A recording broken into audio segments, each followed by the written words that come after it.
The party is woken in the middle of the night on this day, maybe from a rustling in the bushes, a voice in their head, a sound in the distance.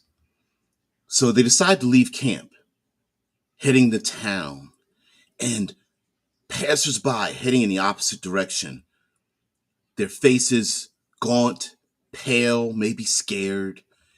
They enter into town, and individuals are talking to themselves or clutching holy symbols. Maybe people were closing their doors and windows, placing small trinkets in them, hanging them in front of the doors to scare away the the ghosts of maybe ancestors or fears. Or maybe on this day, maybe it's a time to talk to those who have passed, or the ones who did not survive the great battle that the city was built upon, this land. Maybe they rise again. But on today we're going to talk about the Day of Ghosts. And with your help and using this prompt, maybe we can add some mind fuel to your games. Let's get into it. I love it.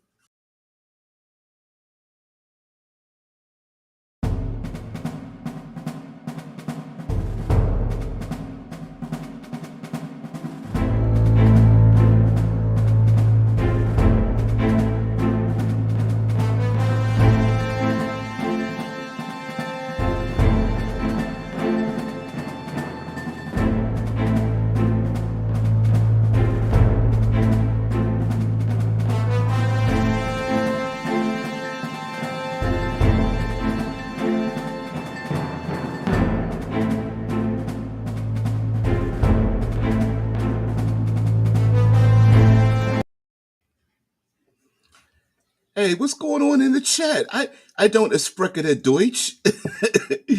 Our um those across the pond. Thank you very much for joining in the chat. I hope I'm invited to the party. Anyway, I love it. Yeah. Anyway, guys, thank you very much for being part of the show. We're going to talk about today the actual. Oh, why won't it show up? Today we're going to talk about the Day of Ghosts. Yeah. We're gonna have ourselves some fun. Although I don't know if talking with the ethereal dead is going to be as fun as we think it is. But again, the whole point of this is to use this as fuel for your game. Now, on the Day of Ghosts, this of course could be um, reframed as anything. I mean, in our current um, many places around the world, there is a day of honoring ancestors and those who have passed, and they come in different forms uh, and manners and imagery. I love the imagery of the Day of the Dead. That's Central or South American, I believe, Central American style culture with people dressed in different garb, and of course, we've seen plenty of times, whether the individuals do it personally or through religious means or whatever, to honor the places where people have passed and they are gone. And we love to keep ourselves mementos and trinkets to associate ourselves with those who have passed. And of course, how can we forget all the movies where something traumatic has happened in a home? People were murder killed, and their spirits last forever, and they haunt different places. So today we're going to incorporate all that. Yeah, and like Vince says, first thought, Coco, a very interesting take on death. Exactly. And um, this also comes in the line with our perceptions of death. There are times where someone passes in our lives, and just like in our fantasy gaming, because this is a tabletop role playing game, some may feel it's unfair and it's untimely. Others feel that the person has passed and done what they needed to do in their life. They had a fulfilling life, and it's time for them to go on. And of course, many of the plots of spirits and banshees and wraiths and people that haven't passed on is that something was unfulfilled. Their life was cut short by some other means, by an outside entity, a killer, a murderer, an accident of some sort, or they have an attachment to someone in life. And it's up to us to figure that out. Now, how brutal, evil, vengeful, horrific these types of ghosts and spirits are is usually based. It's a very personal style of monster or creature, but on the if this is the day of ghosts, that means there may be a handful, a dozen, hundreds, thousands. Who knows? Yeah, yeah, I think so too. Yeah, TA says almost sounds like weird darkness territory. Mm-mm-mm. Drew says translation for the colonials. Noon is the new witching hour. Only that witching hour is related to ghosts in German, not witches. Ooh, at noon is? Are you sure? Yeah. Drew says death is simply too long not to go haunting people. Yeah, you got to do it at some point. And of course, there is a role playing game. I mean, I'm sure there's more than one, but one specific role playing game, Wraith the Oblivion, is about playing characters that are known as wraiths, and they haven't transitioned. They are still attached to life. So we have plenty of story elements we can pull from for this. Ghosts, whatever, haunting a place, the players are tasked with excising, or I guess it would be called exorcising, using exorcisms to fulfill the unfulfilled uh, plot or story or mission that the ghost was on, or otherwise the ghost will keep haunting and causing certain things. It's also possible for the players to ghosts make very great NPCs for them, for individuals from a particular time period or stuck in a particular loop, painful loop as it may be, to gain some kind of information. For example, talking with a person who happened to have been uh, murder killed in a particular situation, and the players need to talk to that person, but kind of like distract them out of the cycle of them continuing over and over again. Although I will admit, in the most recent Dungeons and Dragons movie, Honor Among Thieves, there's a pretty funny yet poignant means of the characters using speak with dead in a great battle, and they're speaking to some of the warriors that died in the battle, and it's pretty hilarious because of course they can only ask 5 questions, and it's being taken literally, and they're speaking with warriors that, like, one warrior literally, like, was, I don't know, he was on the shitter or taking a shower or something like that, and tripped and fell and hit his head and didn't even leave the tent. He hadn't even joined the battle, and of course there was no way for the to get that information. But um, it's possible for, even with spells like speak with dead and things of that nature, it's the information is from the point of view through a filter of pain and trauma, and so even then they may only get snippets, omens, portents from these beings, and these ghosts could actually inhabit on purpose or by force or choice, uh, living individuals to try to live again on this day of ghosts to fulfill some kind of act of revenge or retribution or retaliation, or again, an unfilled, unrequited love or something of that nature. Return an item, a valuable item, a magical sword, a symbol of authority to a family member to prove that maybe they were supposed to be knighted or attain some kind of a particular level, or teach someone magic even. Um, and as I did a slight search while I've been talking to you guys, um, anything can become a ghost. We don't necessarily need to have human beings. They can, of course, be any of the player races and even monsters. A ghostial, um, ephemeral form of a minotaur or lizard folk or beholder could also be ghosts as well. Dragons and things of that nature. Ghosts, geo ghost like forms don't need to be uh, relegated to that. And of course, we don't necessarily need to just use ghosts. We have other uh, uh, spectral type of monsters from banshees on out. And then, of course, we can reframe all of them. They could be fun and playful. They could be fulfill a mentor type role. They could also using other creatures like the banshee is a very dangerous one, but they don't have to use screams. They could use songs or um, speeches and verbalizations of music that people hear, and all of a sudden their eyes bleed and ears bleed or something like that. But anyway, let's get into our co-hosts have to say. Vince says, I also like the ancestor spirits in Mulan. While the execution is not optimal, the idea is very interesting that each family has certain spirits looking over them. Yeah, I absolutely I like that too. And on a day of ghosts, maybe that's the thing that happens, right?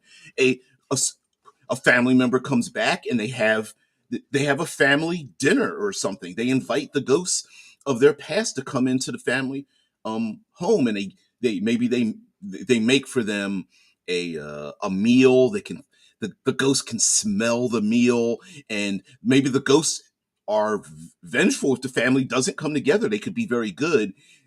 The ghost could have very good intentions, but do it in a somewhat harmful way. Like the ghost could be very angry that the family hasn't gotten together, or that two that should be betrothed and they truly love each other, but they're from different social strata, and it's like, no, you guys are in love. We're not. I'm not going to allow this arranged marriage to happen because they should be with their true loves, and they go around causing harm as well.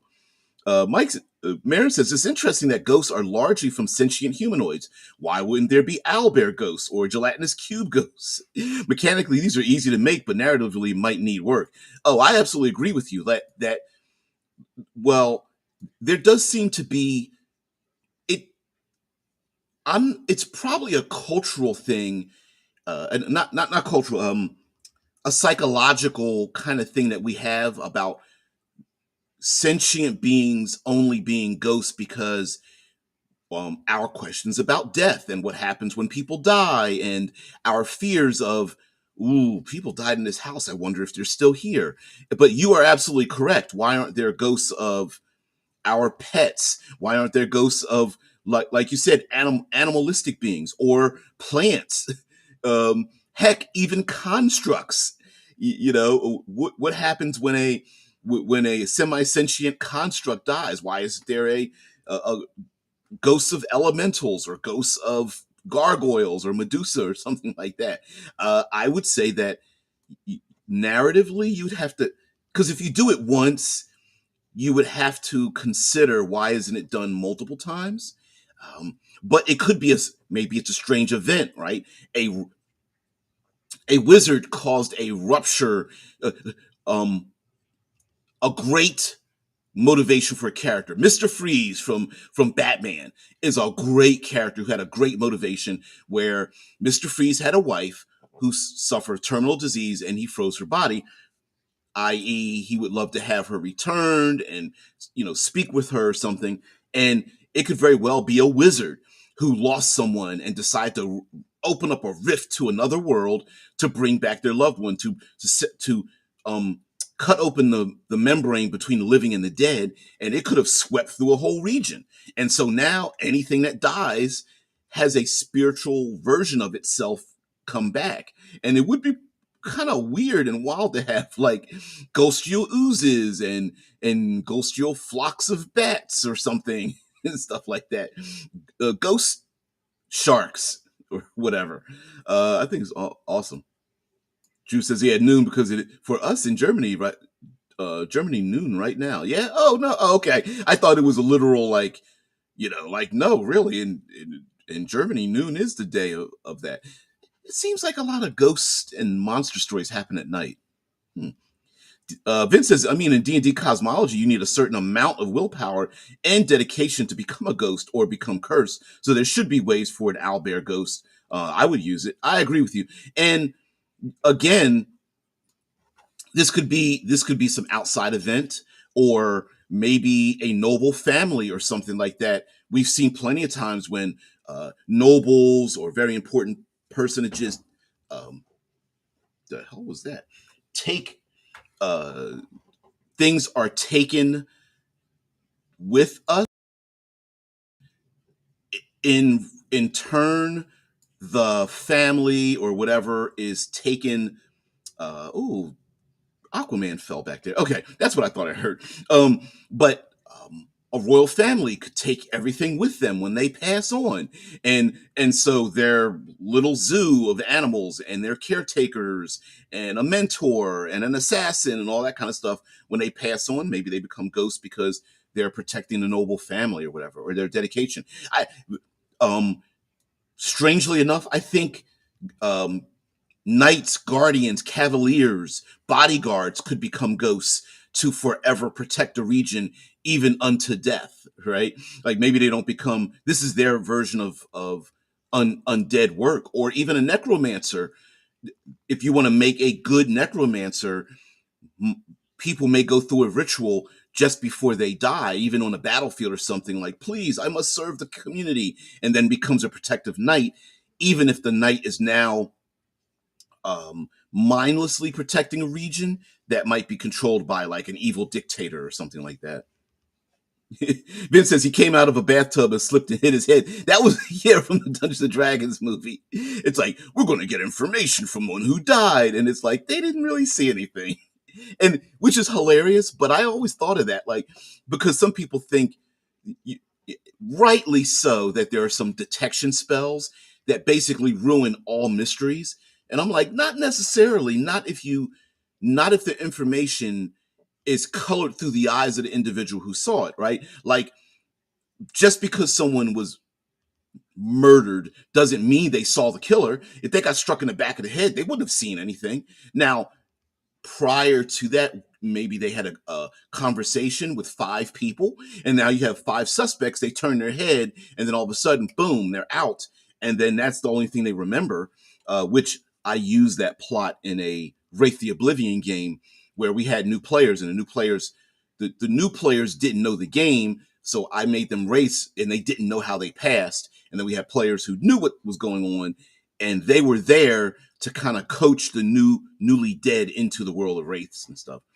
Mike Marin says, certainly, certainly on the day of ghosts, all manner of lingering spirits can breach the weakened spectral border, and I think all of them should, including ghosts that maybe have conflict with each other, and humanity is caught in the middle of a conflict of the two. And you could even divide it up stat block wise. Like, ghosts are the nice ones, but banshees are the ones that have been, you know, physically look the way they die, like in pain and horror or whatever. And then wraiths might be some other ones, and then specters might be something else. Yeah. Yeah, Shice is like, squad members like, yes, owlbear and gelatinous cube ghosts would be effing awesome, but don't ghosts kind of have to be sentient? I mean, I guess it comes down to the question as to whether or not animals have souls. And it could, like I said, it could be some outside event, like on this day of ghosts, maybe this particular town or region or location that was, I could imagine a town was founded simply because of the ancestors that were there. And it just so happened that the ancestors of the people who in the past found this location were able to speak to all the dead. Or maybe humanity can cross over into the land of the dead just for this day. Like on the day of ghosts, maybe the players can become ghosts themselves. That would be pretty interesting as well. And a weird way to navigate something for 24 hours that they normally wouldn't be able to navigate. Like a it would be an interesting storytelling method to let the players become ghosts, to go to kind of uh, an end run about time travel, to go to an abandoned castle, but when they become ghosts, they go they see the castle the way it was when all of the people who were normally alive, how it was like filled with people and things like that, and they could possibly speak with people and interact, so that there could be an end run around that, in which case I guess you really wouldn't need to use ghost stats. You could just use regular stats, because if everyone's a ghost and no one's a ghost, and they go through this period of storytelling to come back out of it at the end of the day and become in their physical form, and the castle's still empty and rotted, and they don't, and the ghosts are like, thank you for your help and stuff, and they disappear. um Vince says there are certainly gods of beasts and slime, so it should be possible. And you know what, there's also um uh I know I'm falling behind on your comments and things, but Vince brings up a good point here, because classically in Dungeons and Dragons, because there were so many gods, they lived a place, and when those creatures passed, they would go to the realm of the god of whatever. So if the orcs died, they would go to I think it was Groomsh. And then if you were neutral good, there was a plane of neutral good. And there were gods that lived there that were neutral good, and so on and so forth. I guess the monsters would also go there as well. I don't know.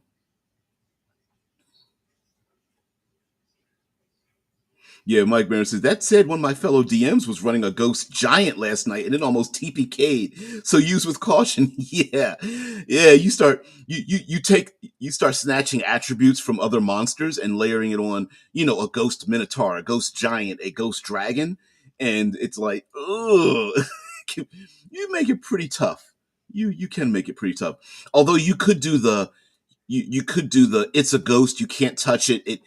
Um you could do an all or nothing trait, like its ghostial form is so transparent and ephemeral that there really is nothing you can do unless you go into the ethereal plane, and then thereby, once one or more of the players go there, then it's just like the physical realm, except you're just in another world or something. Drew says maybe the reason that only sentient beings appear as ghosts is because the ghost is not some afterlife, but just a projection of the living. That depends on how you consider it, right? Is a ghost the true spirit of the person, or is it just I don't want to say artificial. Is it just the residue of the living person's passing on, right? Like, is a ghost a fully formed personality, or is it just a chunk of someone that once it goes away, it's just, it can just be ignored or whatever? Yeah, ghosts of slimes. Do you mean intelligent slimes? Uh-oh. Uh-oh. Somebody loves their oozes and oozes and molds and puddings. Yeah, with owlbears, it seems more likely you'd get a zombie or skeleton, but what would an undead gelatinous cube be like? Unless there's a ghost stuck in a gelatinous cube because they died in one? I don't know. Yeah, Vince says, what about possession, like spirits possessing the living or trying to reanimate a corpse as a new body? I could see that being a pretty interesting thing as well. Like the ghosts come back. Like I said, there could be a faction, individuals who are mediums that want ghosts to come into their body, that grant them insight into the other world, or they are dedicated to those who have passed on, and their job is to become mediums for ghosts and such. And could you imagine a faction of these people that get inhabited by ghosts that are warriors, and suddenly they go from 0 level humans to like 8th level fighters and barbarians or something, right? They may get some other abilities, like the ability to scare people or scream in such a way that makes people's ears bleed and their eyes burst in their heads or something. um, a very interesting kind of cult or faction that wants ghosts to be, they can coax the ghosts out of hiding, and uh, and you could do other things too, like creating noises and having other spectral events, like mage hand and um, thaumaturgy and prestidigitation as part of a ghost's abilities. And maybe this faction can do those things, or at least on this day they can do it. Drew says nobles become vampires since they are bloodsuckers in life, so they are in death. Now that's another undead question, right? Like, are diff is are undead based on the biology of the people or the culture of the people? Like, do gnomes and halflings and dwarves, are they exactly the same as human beings, and do they become the same thing? Or, like you say, Drew, is it your behavior in life makes you a thing in death? Like, that would be pretty interesting as well, especially if the ghosts are harmful but also giving the players clues as to maybe there's some other kind of insidious thing going on the day of ghosts. You know, Vince says, I think divination is only problematic when it is absolute. Yeah, so there's no chance of not getting information you want. Yeah. Now, I understand that players can get a little bit upset about this, but I think divination type magic and spells and abilities are basically storytelling methods to lead the players for more clues, right? I think it's a clue gathering mechanism that they normally wouldn't have, rather than the easy button solving every problem, right? That's just my opinion. I don't think if you have speak with the dead, I don't think a player should be like, well, how did you die? Give me all the clues. We're done. I think that's pretty. Not only is it dumb and easy, but you know it's downright, I don't know what you call, like ignorant for a player to want to ruin all of the preparation that this person who supposedly is your friend, or at least your para friend. um you know, if the point of the adventure is a mystery, let the damn thing be a mystery, right? Although we've seen stories where we've had characters who close their eyes and they're in type of a phantasmagoria of what they think might have happened in a particular way, and then a ghost could do the same thing. Like Shot says, like nobles, no politicians, and civil servants. Yeah, I agree with you there, M squared. Yeah, well, a ghost is really a catch-all term for any magical anomaly from the spectral realm. Yeah, be it a ghost 5e creature, exposition delivering character, haunted house, plot. Yeah, plot magical portal. Exactly. Ghost doesn't necessarily mean the image that I have up, a person that's like, I'm going to scare you, and I pass through walls, right? It could be on the day of ghosts. It could be the castle that was destroyed now is spectrally brought back to its original form, and now the players are in a titanic battle that happened 1,000 years ago, because this battle is happening on the day of ghosts made real, or at least the players become ghost-like and can engage in that battle to maybe try to, if for only a day, save the life of someone who died, who's able to give them a clue to the magic sword that belongs to I don't know, the farmer king who's supposed to be on the throne, and the farmer king is like, but my ancestors 5 times removed from me should have the sword. And the PCs, oh well, that's where the sword is, and then they dig it up out of the battleground to then try to get it back to that individual who is, they themselves are being haunted. I mean, heck, it was even used in the Lord of the Rings movies, where the the restless dead of the battle for the to free the land and the ring from Sauron, and those restless spirits were pissed off until you know a noble warrior was able to offer them a way out from their curse. So ghostial monsters, creatures, people could be cursed. It could just be a regular old curse. The coven of the hags cursed us to forever live in this way, and they're trying to reconnect with their loved ones, but it just comes across as shaking chains and slobbering over their bed at night or something. Mike says, I guess I mean that ghosts are more of a subclass of magic or necromancy, like the keyword undead, than just a creature that can possess. That is their coolest feature, though. Yeah, the possessing. That's also another thing where the players may not be able to murder kill their way out of something. I understand fifth edition has the ability to just, you can swipe through ghosts with a solid object until you can kill them. But if they possess NPCs that shouldn't be killed, and the ghost has nefarious goals, it would be interesting how the players solve that particular problem. Um, mm-mm-mm. Speaking of dead, Speaking with dead reminds me of the film Rashomon, where the story the priest got out of the ghost was just as wrong as any other testimony.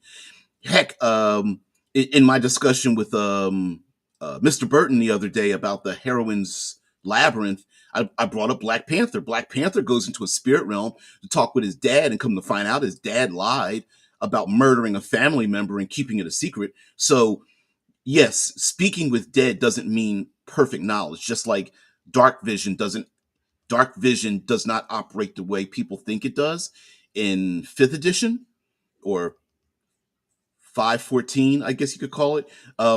It's it not just like dark vision isn't perfect vision in darkness, which if you read the rules, it doesn't allow perfect vision. The same can be said for speaking with the dead.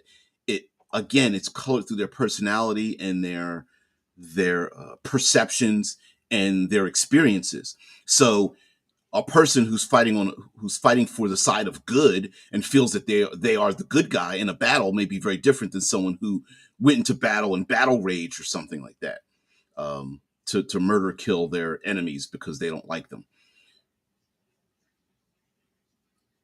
Yeah, though I find possession is either too strong or just a mechanical chore in 5e, I'd love to have some alternative suggestions for how to use it. Very few good suggestions are offered for things like mind control, possession, paralysis, um, uh, things that control player characters have always been problematic, because on one hand there to be a you want there to be a downside to players that do things and then get caught in it, but you also want them to participate in the game.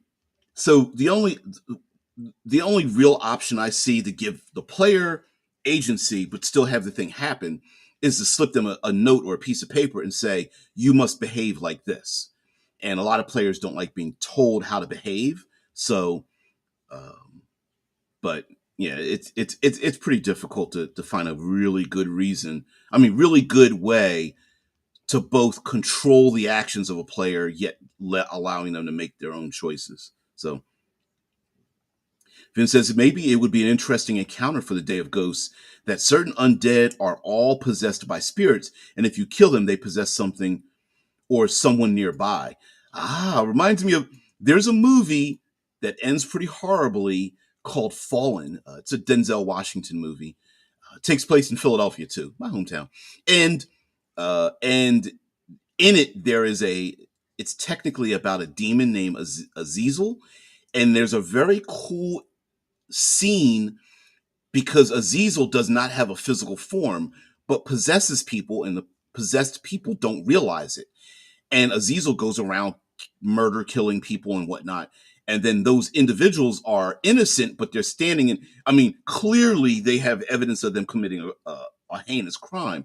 And there's a scene where Denzel is being talked to because people are passing him on the street, and as the people pass each other, the demon is jumping from body to body to body. And that is pretty horrible. And ghosts that can basically jump from person to person, thing to thing, entity to entity, would be pretty interesting as a bad guy, right? Like, it jumps from an owl bear to a Medusa to a noble to a um bandit to a vampire to a, it's like, I'm going to kill you. It jumps into a stone giant and then jumps into a iron golem or something.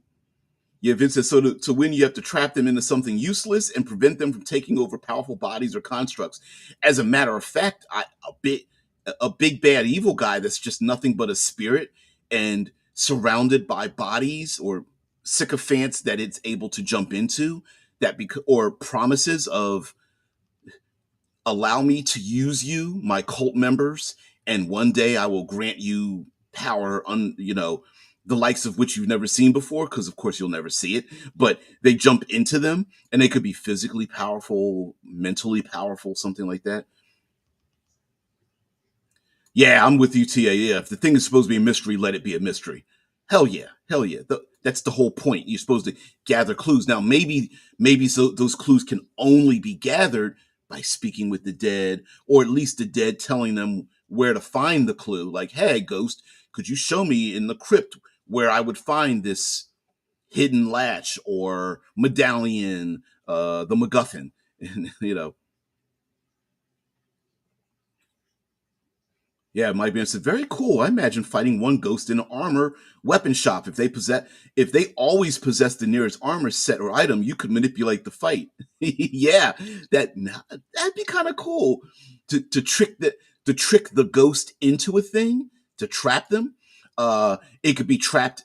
I don't know. Like, let's assume that you could a holy symbol thrown over a suit of armor that it possesses. And there's listen, we're creators, right? We don't need rules really. So a ghost could absolutely animate physical objects if you want to, like animating specific objects, or it could bring to life inanimate things, making them monsters itself. So maybe the ghost inhabits a bull or something in a farm, and it becomes a minotaur, or it inhabits stalagmite or stalactite, and it becomes, if it's a stalactite, it becomes a piercer. Stalagmite, it becomes a roper or whatever, right? The ghost jumps into the warehouse that has a bucket of acid in there, or slime or something, and animates it, and it becomes a black pudding. Yeah. Yep.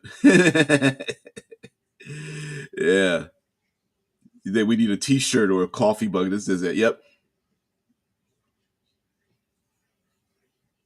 Yeah, I agree. Yeah, definitely, definitely. Got to be put on a t-shirt. Yep. The game is so everyone can have fun, so don't ruin the fun or the game is pointless. I it's weird how some players like want to win the game, and it's like, no, it's supposed to be a game. I mean, that would be like someone carrying a firearm onto the field of a sporting event, right? Like, sure, you could easily win if someone pulls a gun and blasts people in the kneecaps, but that's not the point. You're supposed to play by the rules, and we accept that the rules place limitations on what the players can do in sporting events, like playing, I don't know, ultimate frisbee. You can't run with the frisbee. You have to stay still. Or if you don't have the frisbee, you can run. If you have the frisbee, you got to stay still. Right? That's the rule. Ooh, TA says, so casting a spell to pull up a ghost for info also requires a spell of lie detection too. Why not? You have to coax, you have to speak with dead to get the spirit to go into the circle of truth to get them to stop. Why not? Yeah, it does. Just because you can speak with the dead doesn't mean they're not going to lie on their own behalf. Yep. Yeah, I agree with you there. It's one benefit of playing with people who love role playing from far more than winning, as you can then just instruct them with the info and personal traits and let them wing it. Ghosts that can pass from one being to the next. Tyranthaxis from Pool of Radiance. I don't remember that, but the rest of you guys probably know that. I can remember there used to be an RPG a very long time ago where you are a special being that if you die, you can choose an NPC to possess and use as your main character again. I not familiar with that. Not familiar with that at all. Although the closest thing I remember is in Wraith the Oblivion, there were you could possess items. Like in the beginning, you could possess a car or a television and get it to turn on and off, and eventually you can possess people, and you could look through people's eyes or try to interact with people. And of course, there's a movie Ghost where the ghost of a loved one goes into the body of someone else, and then that person, the living person, closes their eyes and can actually feel and imagine the touch of the other being who is in a ghostly form taking on the physical body. But of course, the person in front of them isn't them. But when they close their eyes, they are um, they're transported in many ways. Which also brings into the fact that when you see the movie, you're going like, oh, so Whoopi Goldberg is making out with oh, I can't remember her name. But yeah, ghost trapped in cat armor. He's silly. Couldn't that be an interesting idea for a TTRPG where you choose a new body anytime you die? You gain some skills from the new body, but keep some others. Somebody made a role playing game about being possessed. I think I know somebody that did that. Yeah. Oh yeah. Mm-mm-mm. Mike says it would be good and very roguelike. Character creation would be the main obstacle. Yeah.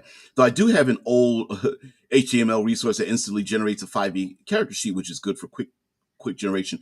Also, uh, this is more science fiction, but definitely in transhumanism, you're able to take in eclipse phase and transhuman gaming, altered carbon, your mental stats are separated from your physical stats because you are human, you're digital human freight, you are a cortical stack, you are a personality that can be removed from a thumb drive from the back of the head of a biological body or a mechanical body and be placed into another one. In my game, I have a lot of I haven't figured out which rule set I'm going to use for it, but uh, in my transhumanist science fiction game, it's called zipping and jacketing. And so your mind is a zip or a zipper, and your body is a jacket. You can zip into your jacket, get it? Very tongue in cheek. And so your zip drive goes into another body, and you can switch back and forth. So maybe the mental abilities of the characters, all their mental stats, all their skills that they have that were mental stay with them, but the physical attributes change because they might get uh, go into the next body. And yes, it could be a little complicated because what if someone has acrobatic skill? How does that move? You know, are they less acrobatic in the body of, say, a minotaur than a halfling, but they still possess some of that skill? And so do they get the dex of the physical attributes of the next thing? Yeah, it can get a little complicated. Mufa says there are a number of sci-fi RPGs like Eclipse Phase where swapping bodies regularly is a thing. It's kind of a form of possession. Absolutely. Can it get a little complicated? Sure, but you could also do. It could also get a little you can truncate it. You don't need any mental stuff. Just keep the physical stuff. But your limitation is that you're stuck with the physical stuff of the body that you go into. Um, and again, this could be by force or it could be by choice as well, where a faction, a cult, a something that happens on this day allows people to possess a different body to do a thing, to allow them to become a thing, to go to a place to do a thing. Um, yeah, Vince says I kind of do something similar with my game Visitors, the Infection, where you can play body snatchers, but in this game you can collect bodies possessed. Yeah, I could see having bodies that you can collect, especially in science fiction, right? Everyone's I don't know, they're stuck in mechanical sarcophs, like a sarcophagi, and there are like pre-generated, pre-grown, pre-assembled bodies that you can slip into and out of based on the mission profile.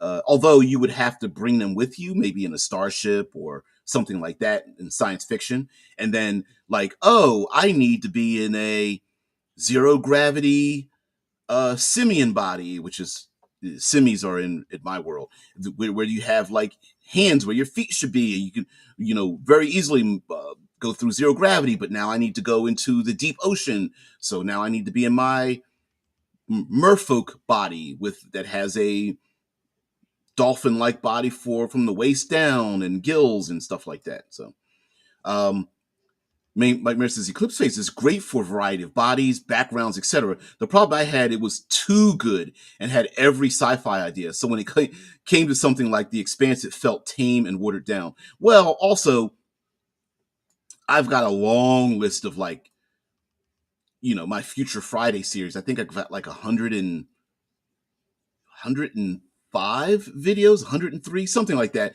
But anyway, talking about keeping it simple, you got to kiss it, right? Like you, like fantasy games and Dungeons and Dragons, I don't think the intention, or at least our ability to em- embrace all of it, is necessary. I think, like technology in the real world, just because it's in the game doesn't mean everybody has access to everything everywhere. It just means it exists in this world in different habitats, different locations, different places, might have more technology or use more of this technology and have less of the other. Like for example, maybe energy weapons aren't used in a habitat around Saturn, but they swap bodies all the time. Whereas maybe on Luna, there are only slug throwers, projectile weapons, and they only use mechanical bodies, like as an example. TA says that NPC inhabited by the ghost of the player seems almost like a house rule, like those special rules people have of putting taxes and such in Monopoly, yeah, into the center of free parking to win. Yeah, exactly. I mean, listen, it's our game. We can break the rule, right? Like that. Just because the rule exists doesn't mean an NPC that has a ghost as a best friend, and the ghost gets to get into their body whenever they want, and the NPC is just like, hey, sure, why not? Yeah, yeah, absolutely. Or the NPC has plenty of ghost warriors that they send these ghost warriors to go after their enemies, which would be pretty interesting on the day of the ghost, right? Like maybe the ghosts are the physical confrontation. That's the role initiative attack. But it could be generated by an NPC who's like, my relationship with the ghosts is the impetus for the ghost causing harm in the first place. You know, I'm a fifth generation warrior that never got a chance to do it, and I'm upset because I never got a chance to join the knighthood or something. They kicked me out because they thought um, I, I wasn't noble enough. Well, I'll show them, which of course proves the point, right? And this person is bringing back the spirits of the knights who have been manipulated or whatever to exact revenge for the behalf of an NPC. A wizard could very easily have, instead of elemental magic or necromancy or something of skeletons and zombies, maybe they just have spirits. And every time they use their magic missile, it's skulls going after someone. And every time they use a shield spell, a ghost jumps in the way of the attack. And whenever they use mage hand, it's literally the hand of a undead being. And whenever they use control charm person or charm monster, it's the wizard casting a spirit into the body of someone. So yeah, I'm with you there, Drew. Yep. Uh, we're getting to almost to the end. By the way, Drew and everyone else, I found a really interesting diceless role playing game that makes a lot of sense, and you can actually use dice in the method of the diceless role playing system. And it's a rules light system. It's really good. I was like, I didn't think about that. This is pretty simple. I think you'll like it when I explain it to you. Someone from that system linked me to it, and reached out to me, kind of, and linked me to it, and I was like, damn, that's a really good idea. So yeah, Vince says interesting idea, but why not just play Eclipse Phase then? Well, the reason is because uh, e- while I love Eclipse Phase, it has very complicated rules, and the I feel like the world of Eclipse Phase and transhumanism is such a complicated concept unto itself that if the rules are simple, it's easier to encompass a very complicated idea. That's just my thing.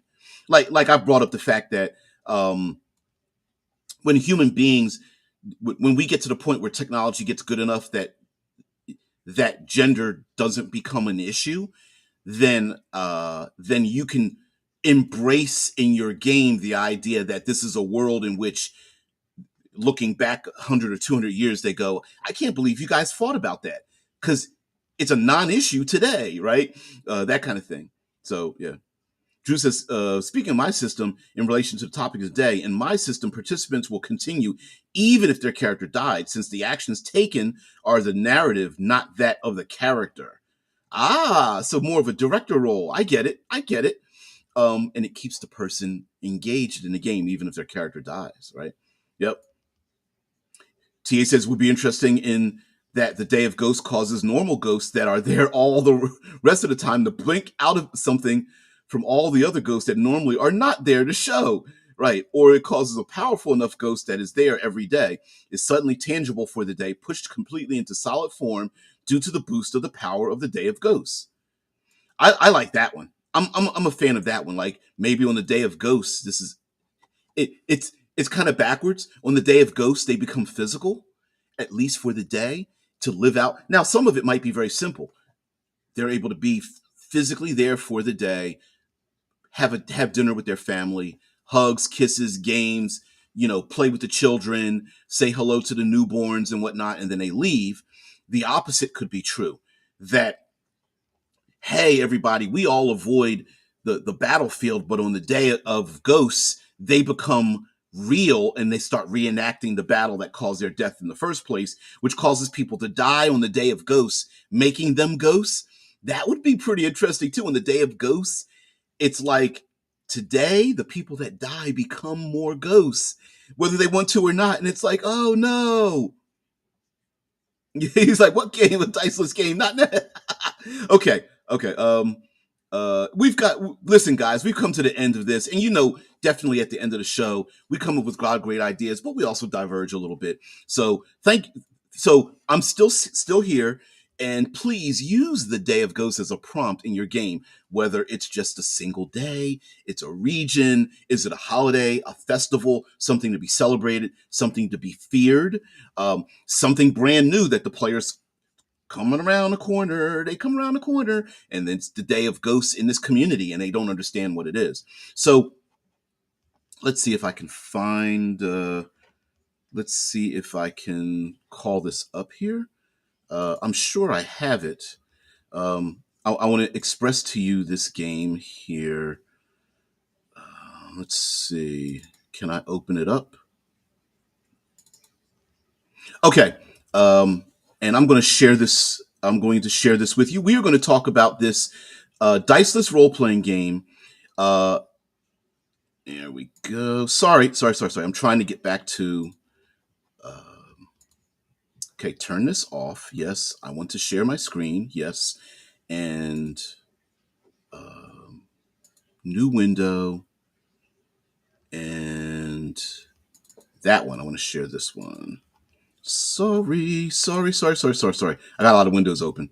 I also have a new provider, internet provider. So yay, hell's yes. Oh my god. Oh, so much better. Okay, so this is called the TSRPG, the Travel Size RPG. Um, Here is the method. Here is the diceless role playing method in a nutshell.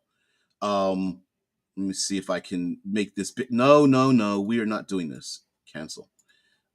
Let's make this bigger.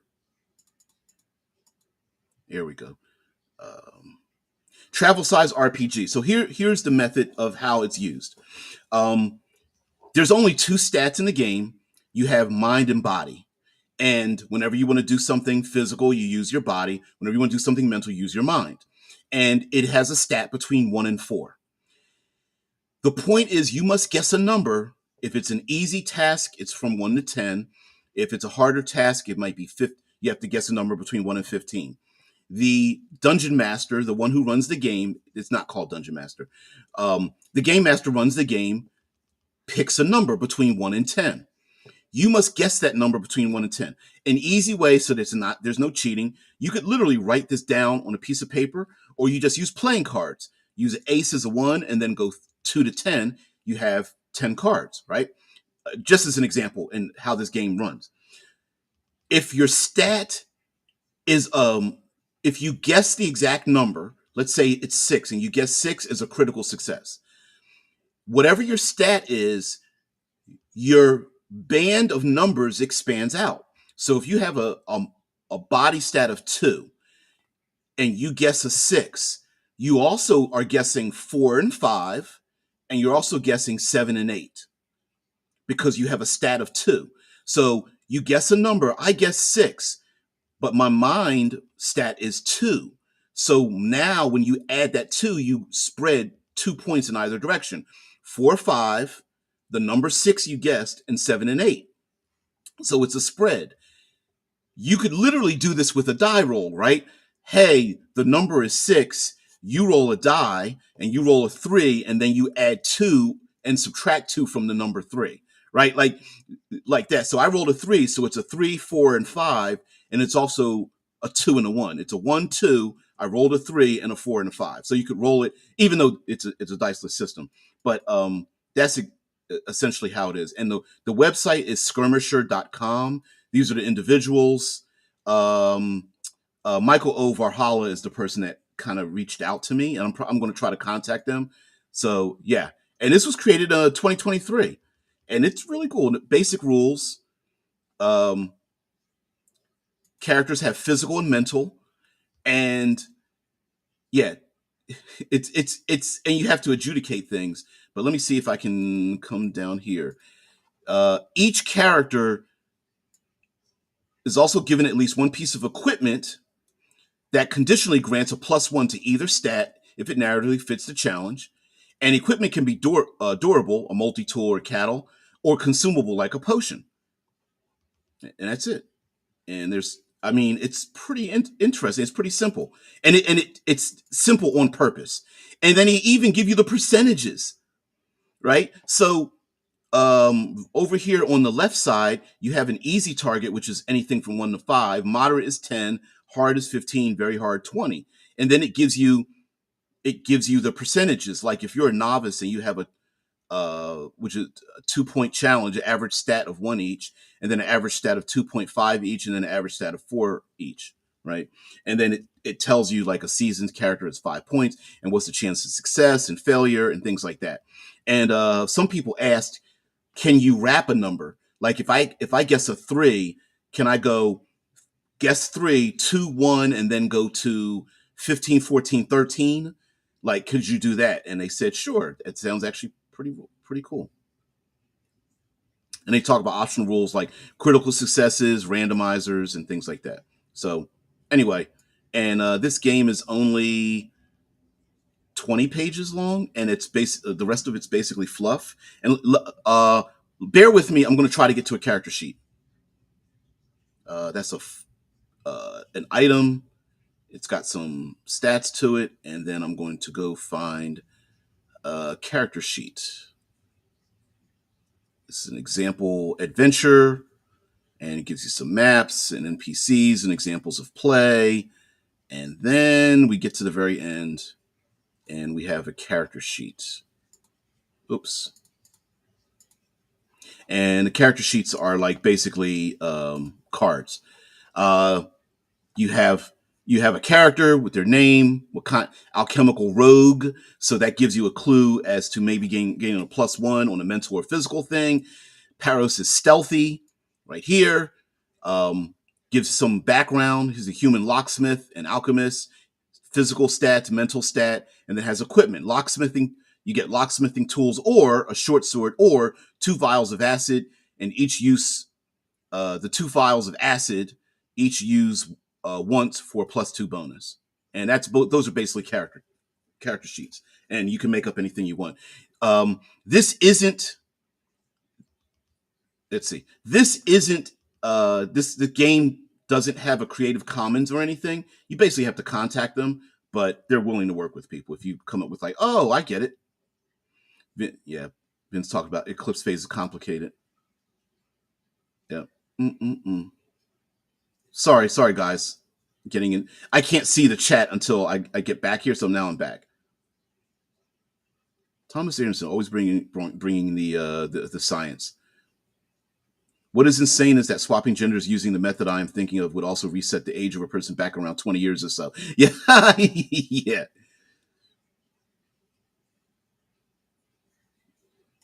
Damn it, that was my idea back at the chat where I was discussing this as a possible new method for gaming. Yes, I did see that. I did see that. Just we'd have, yeah, non-dice, yeah, coin flipping, a rock paper scissors concept. Yep, I made up my own little semi rock paper scissors thing as well. I made a little graph for it, and it was like blood. It came across as like blood, fire, iron, shadow, light, something like that. Yeah. Spice suggests as a way to have a. So now we have to add it to the other than pile when trying to come up with a new game mechanics to ask from the AI. I don't know if that is going to be possible. Drew says, as GM, I would always pick 1 or 10 as difficulty. You're so wrong. You're so wrong. But that's why the spread, you can game the system, right? So if you game the system, you have a +2. Let's say you have this character has a 2 physical and it's 1 through 10. I would always pick 3 or I would always pick 8. Because if you pick 3, then it means you have 1, 2, 3, 4, 5. Or if you always pick 8, it's always 6, 7, 8, 9, or 10, which leaves out certain numbers based on how you go, which is why there's a certain percentage of winning or losing. They put the percentages down. TA says, I love this idea as a cheaper way to play too, because you don't have to buy dice or anything. The person who created this game said that they created it because they were traveling from one place to another. They didn't have their gaming stuff. They didn't have dice, and they were in a vehicle. They were like in a car or whatever, and they were like, we need a game. We need to figure out how to game a game and do this with, like a rock paper scissors thing. And this is what they came up with. And I was like, damn, that's very simple. Usually, how brilliant are the simplest things? I love it.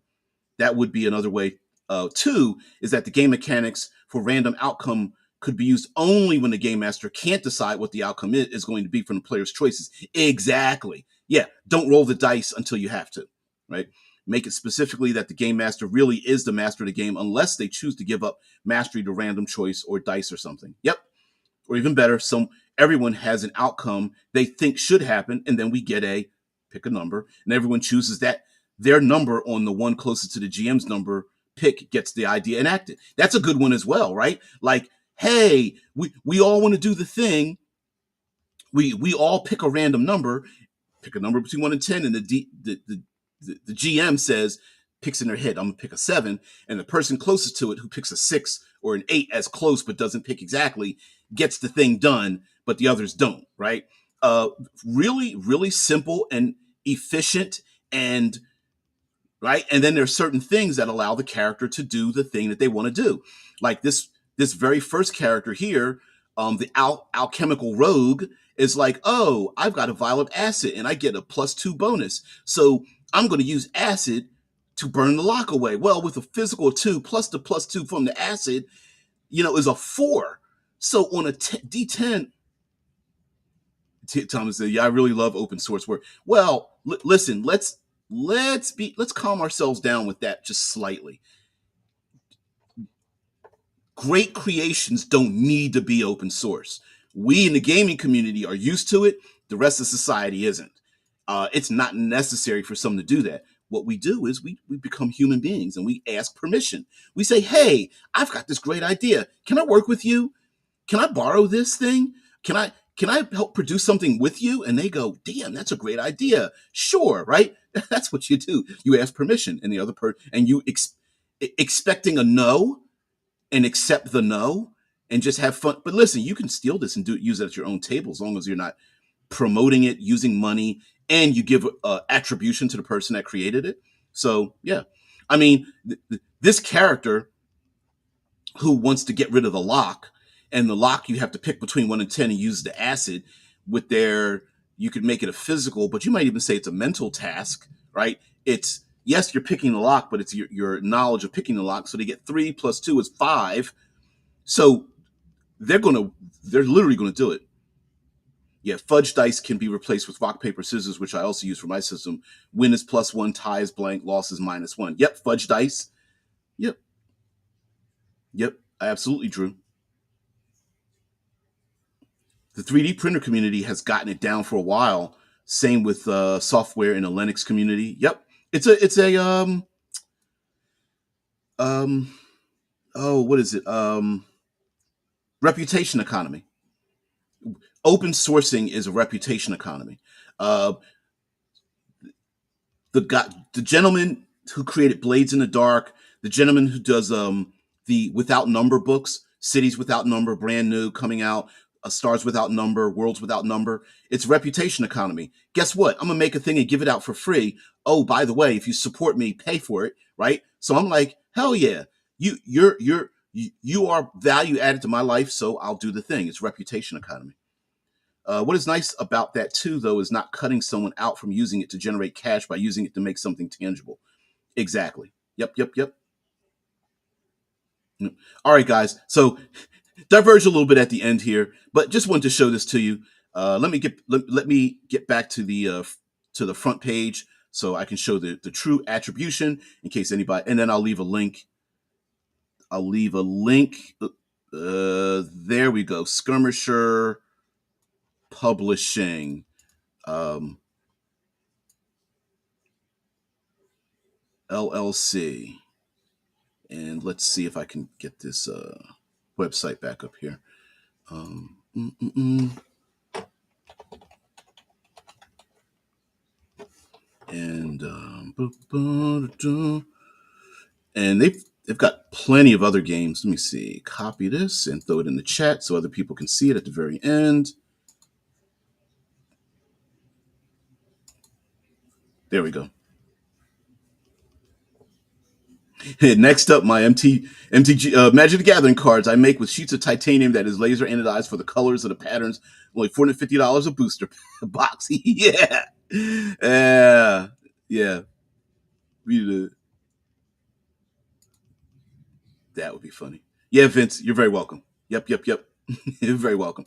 Yeah, I love. Listen, look, Vince. We're so much on the same level here when it comes to. I love brilliance in rules light systems. It's just really fun.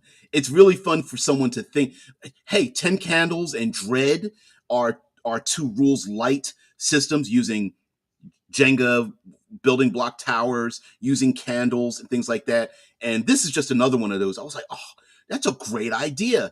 And they have a number of different genres that they created amongst themselves. I'm like, why isn't this more popular? So yeah, that's my thing. Anyway, basically, this was supposed to be the day of, excuse me, Day of Ghosts, but we got away from me a little bit. Um, Maybe, just maybe, we'll get back into our plot here, but we always get squirrely here. Anyway, guys, thank you so much for being part of the show. I really appreciate it. And you know, it's seat of the pants around here. We like to do our thing, but I will say, um, thank you again. Just this is just a generalization. Thank you guys for just being able to stick with me and find me back here.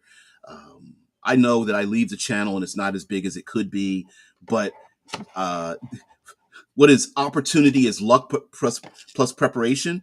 So fingers crossed. There might be some new things coming along. My internet provider is great. I haven't had any problems with them, and hopefully there'll be, not when I say changes, I mean minor changes like um, uh, digital details and things like that, just to make this design a little bit better for your interaction and things like that. And let me know. Be critical, right? Not negative, but be critical. Would you like me? I know I show a lot of your comments and things like that. Is there something annoying that I'm doing? Is there a some way to manipulate this so it is visually better or have a better audio? I know I have a dead spot in my voice, so it's a little bit difficult. But do you hear popping and S's? Do I need to put a filter on my my microphone? Things like that. So just let me know those kind of things in the future. So mm. Yeah, Vince, I absolutely agree with you. A great simple idea goes a long way. Yeah, it goes a very long way. Yeah, I mean, so it's strange how the simplest, it's a big circle, right? You come up with a nugget of an idea, it grows into complexity, but the brilliant people are able to take complexity and narrow it down to something simple. The iPhone and current phones today is that concept where we have very complicated phones, but they're basically a block of glass, right? It's a plain, it's a black mirror. It's a plain block of glass that allows us to do many things. We don't need complicated buttons all over the place. We need a screen that just allows us to do the thing we needed to do. It's one screen that gives us plenty of buttons and options and things, right? TA says maybe if you want something bigger, you could make a new channel that we could all help boost for a purpose and keep this hidden for those that we can invite. Ah, knowing that they are going to contribute and not distract from the field here. That's a great idea. I thought about doing that, and I was like, do I really? Because another channel, I could do like short snippets. I don't have to go live. I could pre-record a bunch of little things. I can do video shorts, 30 seconds or less. Uh, and then I could do talking head videos between 3 to 10 minute long and just do little simple things and then keep this here. That would be a possibility. Vince says, would be cool to do a live stream with us role playing something out. Get to use all our voices, acting capabilities as well. Technology like I have with sound effects tools. I thought about that too.